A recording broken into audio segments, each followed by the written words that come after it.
Assalamualaikum warahmatullahi wabarakatuh. Hai semuanya, perkenalkan nama saya Elsa Mulyani. Saya dari kelas 1B Akuntansi.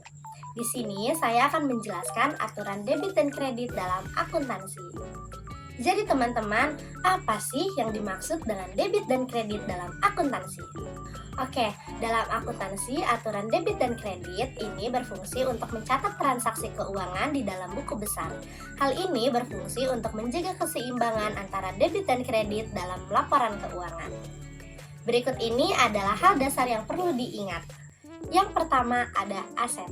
Aset jika bertambah, maka akan dicatat di debit, dan jika berkurang, maka akan dicatat di kredit.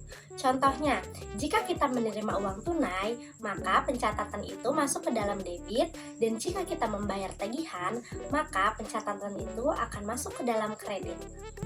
Yang kedua ada kewajiban atau liabilitas.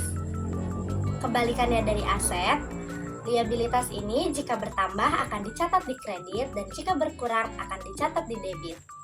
Contohnya, ketika perusahaan menerima pinjaman, itu akan bertambah dan akan dicatat di kredit, dan ketika perusahaan melunasi hutang, itu akan berkurang dan akan dicatat di debit.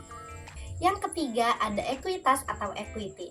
Sama dengan liabilitas, ekuitas ini jika bertambah akan dicatat di kredit, dan jika berkurang akan dicatat di debit. Selanjutnya yang keempat ada pendapatan. Pendapatan jika bertambah akan dicatat di kredit, dan jika berkurang akan dicatat di debit. Yang terakhir yang kelima ada beban. Beban ini aturannya sama dengan aset.